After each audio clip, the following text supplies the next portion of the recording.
So starting next week, you guys are gonna have to start writing equation for lines of best fit on a scatter plot.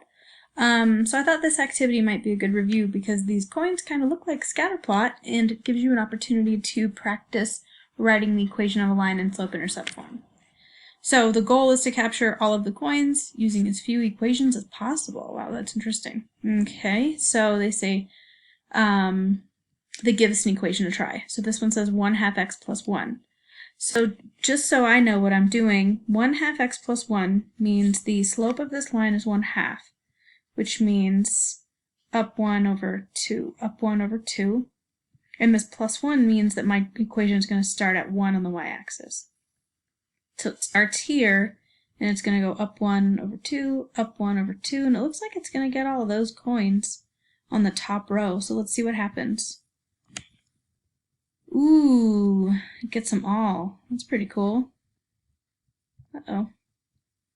Okay, and so we're going to go to the next one.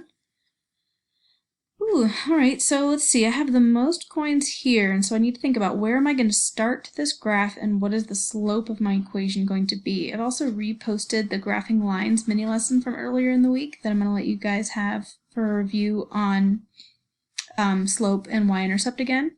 So the y-intercept, this one is 3, because it crosses the y-axis at 3. And to get from point to point on this line, I'm going to have to go up 1 over 1, up 1 over 1, which means my slope is 1. So y equals, slope is 1, x plus my y-intercept, we said it would start at 3. And let's see what happens when we do this. My goal is to get these coins here.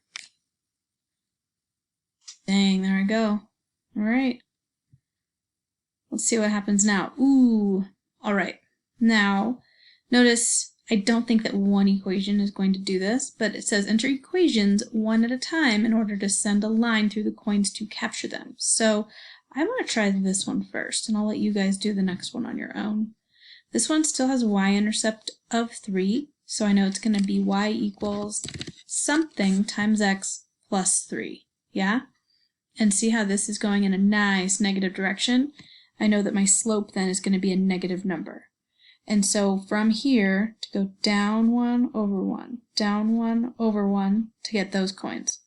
If I go down 1 over 1, that means that my slope is negative 1 over 1, which is just negative 1. And it's always y equals slope times x plus my y-intercept, which in this case, remember, was 3. So let me push submit. Yeah! This is where you guys are going to add another line.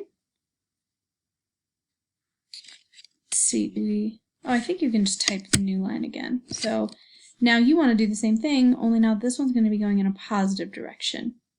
Same y-intercept, and almost the same slope, only it's going in a positive direction. So I'm going to let you guys do that one. And it just repeats over and over again. Explain how you know that this equation is not going to capture these coins. Well, you know two things about this. This has a y-intercept of positive 3. This equation does. And, well, this one does not have a y-intercept of positive 3. This one has a y-intercept of negative 3.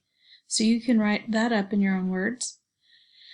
So again, if you think this is a little bit difficult, then I would encourage you to go back and re-watch the Graphing Lines mini lesson video and then just practice this. There's no harm in getting this wrong, but see what happens when you type equations for lines and see how the lines appear on this graph. Try to have fun with it. Good luck.